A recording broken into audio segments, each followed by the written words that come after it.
जंगल में खूब बारिश हो रही थी। दरख्तों की पत्तियां भीग चुकी थीं। हर तरफ पानी ही पानी था। सारे परिंदे अपने घोंसलों में छुपकर बैठे थे। लेकिन इन सब में एक परिंदा सबसे अलग था, गौरी कौवा। गौरी के पास एक रंग बिरंगी छतरी थी। वो खुश होकर इधर उधर चल रही थी। मेरी छतरी तो सबसे खूबसूरत है। इसी दौरान तोता वहां से गुजरा, पूरा भीगा हुआ और कांपता हुआ। गौरी बोली, अरे तोते भैया, ये क्या हाल बनाया है? क्या बताऊं बहन, सुबह से भूखा हूँ, बारिश रुक ही नहीं रही कि दाना लेने जाऊं। अच्छा, तो मेरा छाता ले जाओ, आराम से दाना खाओ। सच दे दूंगी? हाँ, मगर एक शर्त है, वापस आते वक्त मेरे लिए भी थोड़ा सा दाना ले आना। वादा रहा। और छतरी लेकर उड़ गया। रास्ते में कबूतर ने देखा और चौंक गया। अरे, ये तो गौरी का छाता है, तोते के पास कैसे आया? खुद गौरी ने दिया है, मैं उसके लिए भी दाना ले जाऊंगा। गौरी तो हमेशा किसी न किसी सौदे में रहती है। और दोनों हंस पड़े। कुछ देर बाद तोते को खुले मैदान में दाने मिल गए। उसने खुद खाए, फिर गौरी के लिए लाल बीज चुन लिए। अब गौरी बहन भी खुश हो जाएंगी। दूसरी तरफ गौरी अपने घोंसले में आराम से लेटी बोली, जब तक तोता आता है थोड़ी नींद ले लेती हूँ। इसी दौरान रानू चिड़िया ने तोते को देखा। तोते भैया, ज़रा छतरी मुझे दे दो ना, बच्चों के लिए दाना लाना है। अफसोस रानू, ये छतरी मेरी नहीं, गौरी की है, वापस देनी है। ठीक है, मैं खुद कुछ कर लूँगी। तोता चला गया और गौरी को लाल बीज दे दिए। गौरी खुश होकर बोली, वाह, आज तो मज़ा आ गया। कुछ देर बाद रानू चिड़िया खुद गौरी के पास आई। गौरी बहन, बच्चों के लिए दाना लाना है, छतरी दे दो ना। ठीक है, मगर तुम्हें भी मेरे लिए कुछ लाना होगा। रानू बोली, ऐसे मौसम में मुश्किल है, मगर कोशिश करूंगी। रानू छतरी लेकर जंगल गई। बारिश तेज थी, मगर वो हिम्मत से उड़ी।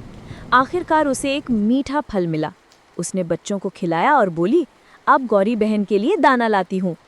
रास्ते में एक बूढ़ी फाख्ता अम्मा ने आवाज़ दी, बेटी, बहुत भूख लगी है, थोड़ा दाना दे दे। अम्मा जी, ये तो गौरी के लिए है, वरना वो मुझे छतरी वापस नहीं देंगी। अगर तुम मेरे लिए खजूर के पत्ते ले आओ तो मैं तुम सब के लिए छतरियाँ बना दूंगी।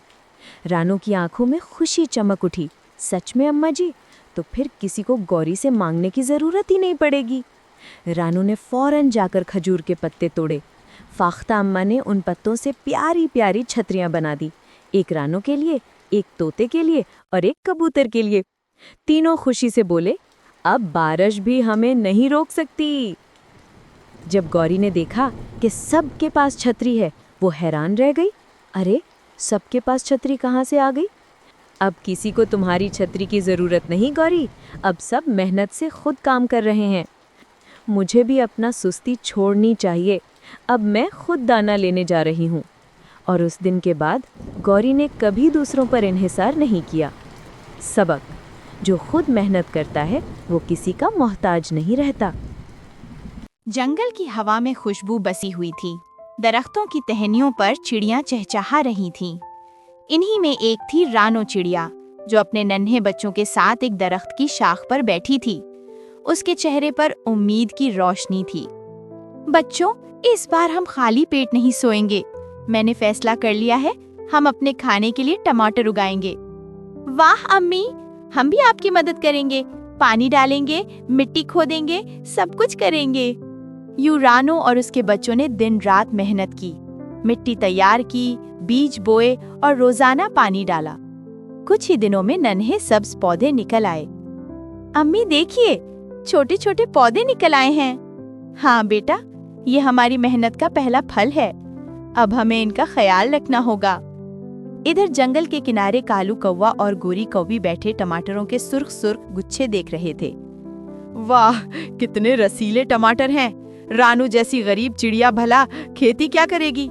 ये तो हमें ही खाने चाहिए। बिल्कुल, आधी रात को चुपके से चलेंगे और मजे से टमाटर खाएंगे। रात गहरी हो चुकी थी।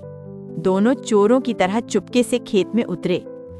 कालो, ये झाड़ियों में आवाज कैसी है? भूत तो नहीं?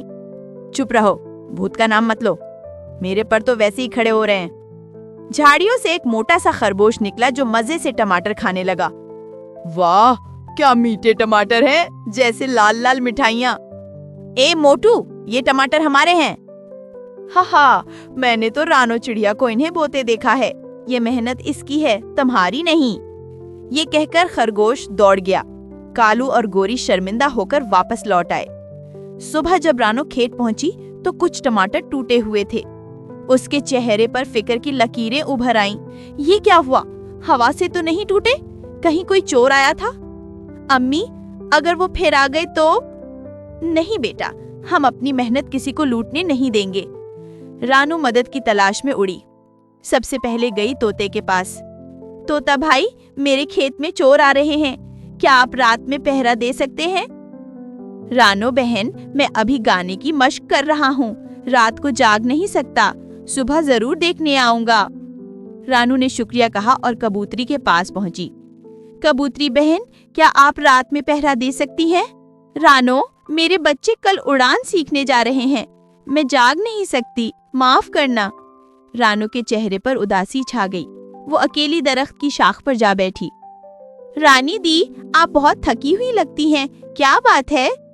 रानी, मेरे खेत के टमाटर कोई चोरी कर रहा है, क्या तुम मदद कर सकती हो? हम चूंटियां छोटी जरूर हैं, मगर एक हो जाएं वो बड़ी बड़ी चीजें कर सकती हैं। कल रात हम तुम्हारे खेत के चारों तरफ निगरान रहेंगी। अगली रात जब कालू और गोरी दोबारा आए तो चूंटियों की फौज तैयार थी। चोर चोर, पकड़ो इन्हें! कालू और गोरी भागने लगे, लेकिन चूंटियों ने उन्हें घेर लिया। दोनों को भागना ही पड़ा। अगले दिन कालू के दिल में पछतावा था। वो आधी रात को आया, मगर इस बार चोरी के लिए नहीं। रानो, मैं तुम्हारा खेत बर्बाद करने आया था, मगर तुम्हारी मेहनत देखकर दिल बदल गया। मैं तुम्हारी फसल को बचाऊंगा।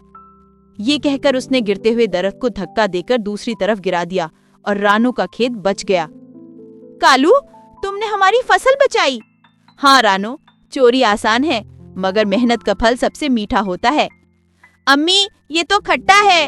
सब जोर जोर से हंस पड़े और इस दिन रानू चिड़िया ने सबको सिखाया कि मेहनत, दोस्ती और समझदारी ही असली खुशी का राज है।